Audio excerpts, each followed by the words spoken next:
Hello, everyone, and welcome to Studio Jake. I, of course, am your host, Jacob Airy. Thank you for joining me on this fine Monday morning while we're on lockdown. I wanted to talk about uh, Avengers comics to read while on quarantine. Now, this time I'm going to do it a little bit differently, whereas before I was doing them, for Batman I did it for, if it was canon, for Superman I did, just my favorite stories.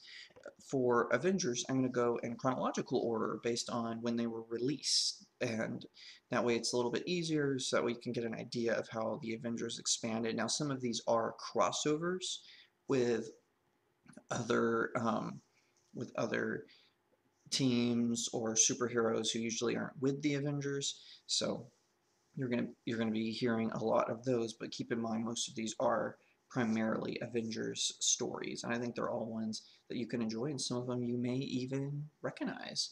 So with that in mind, sit back, relax, and welcome to Studio Jake.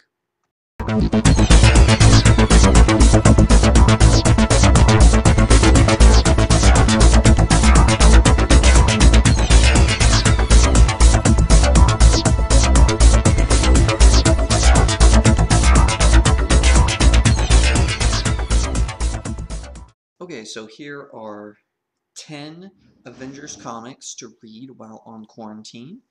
I'm going to start off with one of the most obvious ones. So this is Infinity Gauntlet. So for those of you who remember Avengers Infinity War and Avengers Endgame, this comic is the series that it's based on. Now, this doesn't just have the Avengers. It also has the X-Men and another team called the Defenders, as well as a few others. Guardians of the Galaxy are featured, but not in the way you know them from the movies.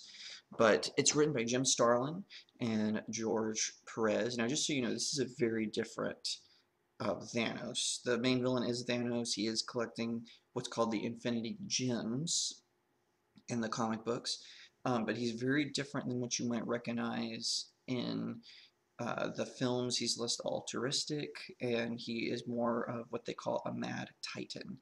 And it also, in this one, it shows Thanos's cousin, and also his desire for Death to fall in love with him. Now, for those of you who don't know, in the Marvel Universe, Death is personified as a woman, and Thanos definitely is in love with her, and so he is trying to get her attention. Adam Warlock and Silver Surfer play huge roles in this story.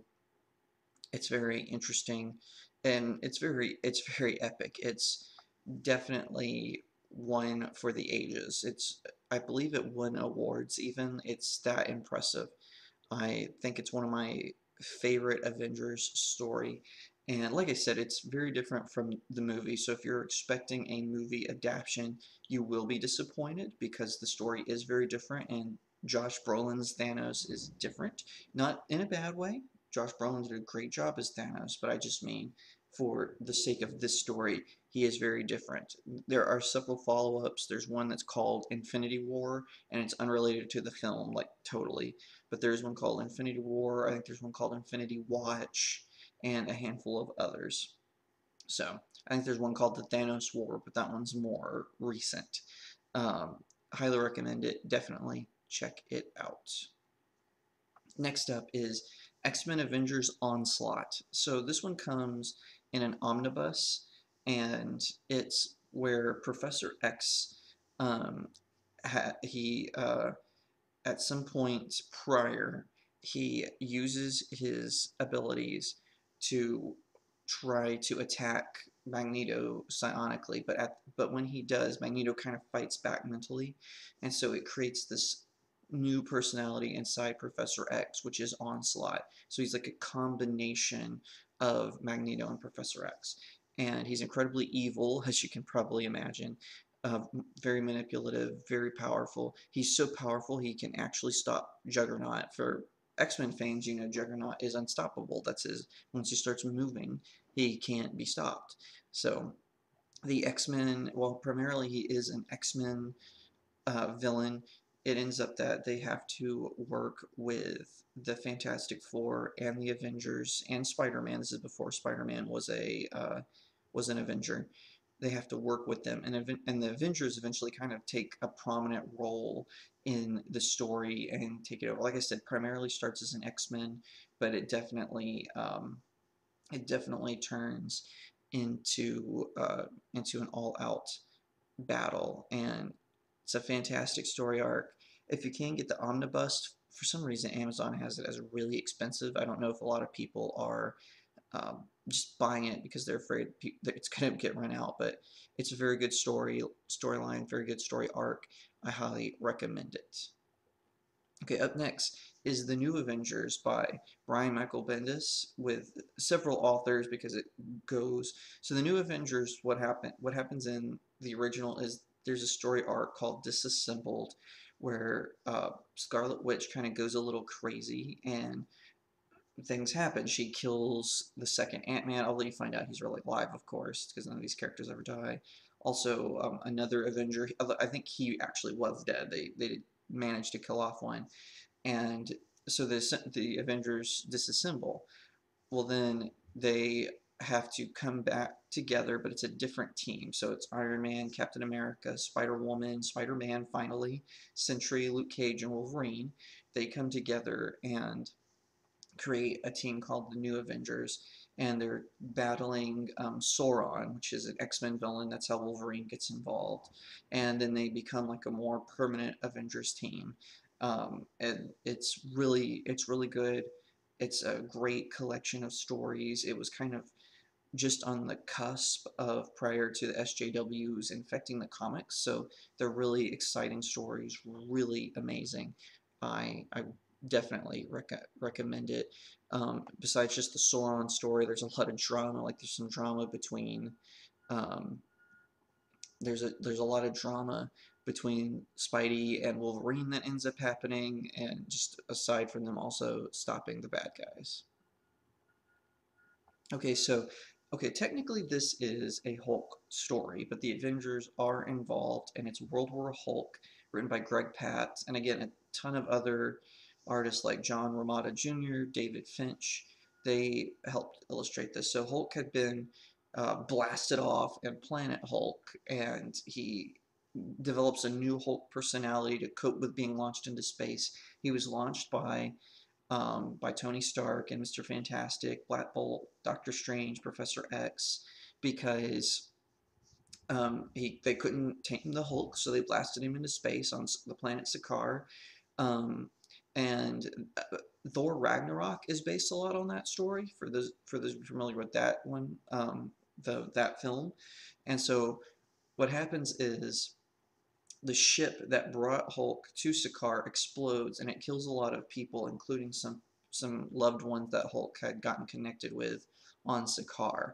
And so he takes a group his uh, of his friends from Sakaar to Earth, and they battle the Avengers. And it's a very violent outcome. And he decides to forgive Professor X for everything because of stuff that has happened to the mutants. So he forgives Professor X and moves on and starts attacking Tony Stark. It actually introduces the Hulkbuster armor, which of course you know from Avengers Age of Ultron and Avengers Infinity War. Alright, so Avengers Civil War. Now, this one is written by Mark Millar and drawn by Steve McNiven. This is nothing like the movie. Okay, so the movie was more of a division based on principle and Stark realizing that the Avengers have to be kept in check because he's feeling a lot of guilt after what happened in Iron Man 3 and Age of Ultron. And so he is struggling with this, but Steve, he doesn't really trust anyone. He thinks that the Avengers should be able to control themselves. Civil War is very different. So in Civil War, what happens is the New Warriors um, take on a very deadly villain. That villain has the ability to explode, and he does. And they basically wipe out this whole town. And so that brings on the Superhero Registration Act. And of course, in Captain America Civil War, it's called the Sokovia Accords, but in America, or in Civil War, it's Superhero Registration Act. And um, really, Tony Stark becomes a little bit more villainous because he's angry that Steve Rogers doesn't trust him, and that's what creates the divide. And at first, Spider-Man sides with Iron Man, but then ultimately decides to side with Captain America, and the Fantastic Four want to stay neutral. Black Panther wants to stay neutral. It's a uh, it's a very interesting story with a ton of depth to it, and it's really good. That is followed up by what's next on this list, which is Dark Avengers, written by Brian Michael Bendis. So what happens is the Avengers get forced to be broken apart as a result of the Civil War, and they make Norman Osborn, who's allegedly reformed, the leader of the Avengers and the director of S.H.I.E.L.D., although he tries to change the name. And what he does is he gets a bunch of members from the Thunderbolts to create like Dark Avengers. So Matt Gargan, who at the time had the Venom symbiote instead of Eddie Brock, he makes him the new Spider-Man. He recruits a villain named Moonstar to pose as Captain Marvel or Miss Marvel. He gets Ares to kind of be the Thor figure.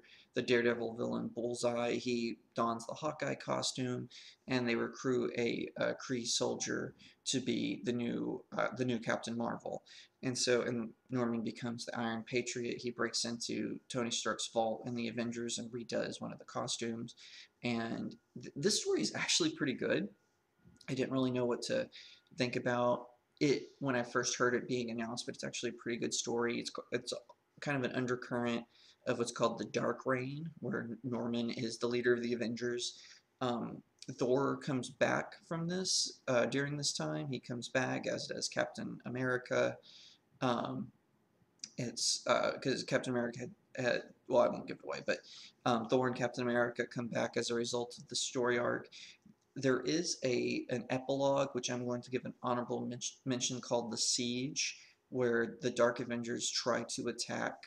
Uh, this boggles my mind that they would attempt this, but they try to attack oh golly, that's now I'm gonna forget my name, but they try to attack the Asgardians, and so the Avengers assemble to help out Thor. And like I said, it's kind of an epilogue to Dark Reign.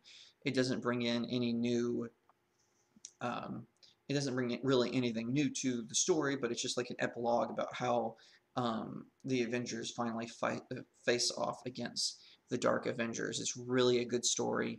I highly recommend Siege for sure. Like I said, it's not part of the 10, but I wanted to mention it as an honorable mention as an epilogue to Dark Avengers. So next up we have Chaos War, which is written by Greg Pak. Now this one features some lesser known Avengers, so it's got Amadeus Cho, it's got Hercules, it's got the Alpha Flight, who I think are some of the most boring superheroes ever.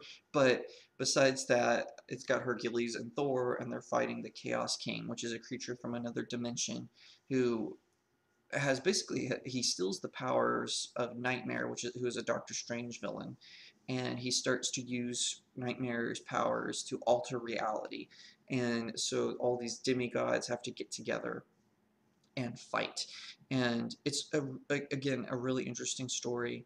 I highly recommend it.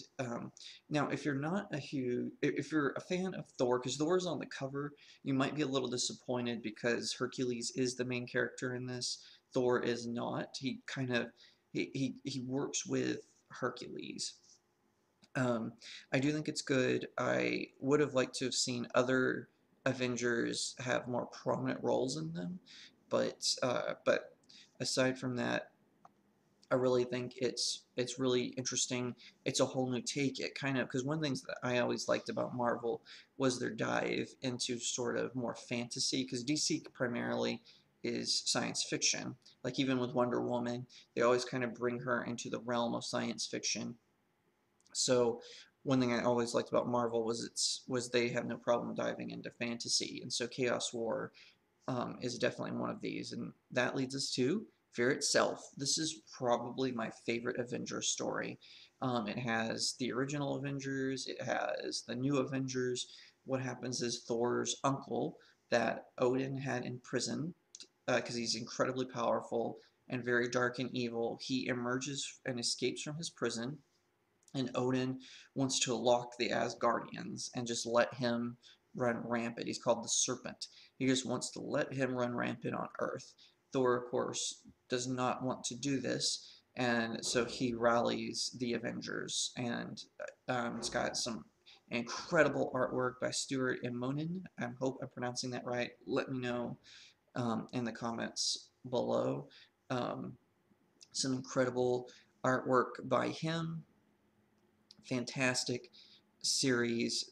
Really does a good job of diving into Thor as well as Captain America, who plays a very prominent role in Fear itself.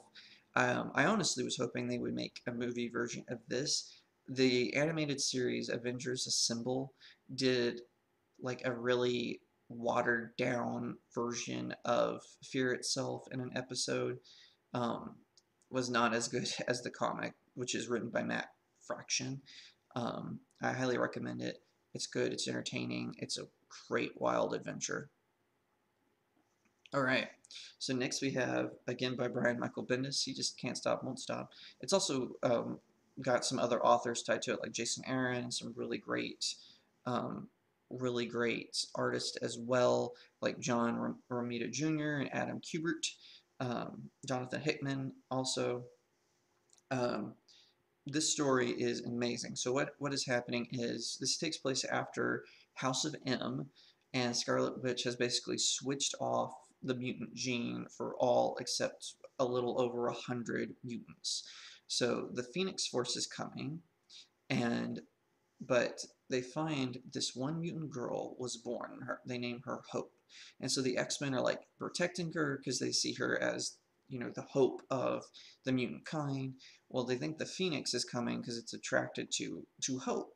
So the Avengers, they want to take her and protect her, but the X-Men don't really trust the Avengers, and so that leads to a showdown between the Avengers and the X-Men, and it's got some really good storyline to it. It's probably one of the best. I've always hoped that Marvel would adapt it into an animated film. Alas, that has not come to pass. But it's a really good story arc. You've got some incredible stuff. I actually was collecting comics um, during this time. I was primarily collecting Spider-Man, but Marvel was letting the comic book stores do like pick a side basically, and then they would send you decorations based on the side you were on. So I was living in Redding, California, and I walked into the comic book store, which is owned by this kind of older gentleman, and he had turned it into like a collectible store. And I walk in, and Avengers stuff is all over the place. Like you would not believe, just everywhere.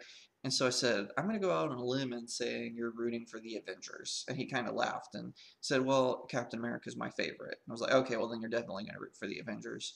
But highly recommend it. Very creative, very original story arc. And you kind of go, why didn't this happen sooner? Last but definitely not least is Avengers Age of Ultron. So just so you know, this is nothing like the film. The film did take the title, but it's nothing like it. Basically, what happens is in the future, um, Ultron and another villain called Kang the Conqueror, the two of them, um, the two of them have kind of a war, and then Ultron wins and assimilates Kang's technology. Now, Kang is from the future, and so Ultron uses this to take over the world. So the Avengers get together with the Fantastic Four and the surviving members of the X-Men and basically try to formulate a plan. And this leads to Wolverine and Mrs. Fantastic or Invisible Woman to go back in time and try to stop the Age of Ultron. Once again, it's incredible. Brian Hitch writes it. Some great artists are tied to it, like Brandon Peterson. It's a really great story about, you know, the consequences of altering time and what that does.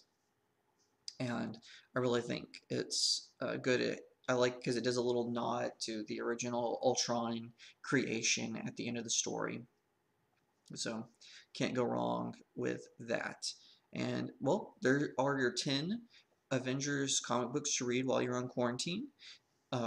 Most of these can be found on Kindle editions or at Comixology. So if you don't want to order a physical copy because of everything, just go ahead and get it for your iPad or your e-reader, your Nook, whatever you have. Pick up copies of these. Highly recommend them. They're fantastic. That's all the time we have for today. Thank you so much for tuning in. You can follow me on Instagram, Parler, and Twitter. All three are at Real Jacob Airy. Facebook is Author Jacob Airy. YouTube is StudioJake. Of course, you can find my blog, jacobairy.blog. And a special announcement, I'm going to be launching a new podcast. I've already filmed the first 2 episodes, and it's not going to be related to, well, it is going to be connected to StudioJake, but it's going to be its own thing. So you'll have to wait and see what that's about, but it's going to involve film. My first 2 guests are going to be Misty Callahan and, of course, Kelly Campagna, who's Warrior Woman 91. We're going to be talking about films and how to fix them. Very interesting stuff. So you'll definitely have a good time. That's going to premiere sometime in April. So thank you so much for tuning in. I'll see you next time right here on Studio Jake.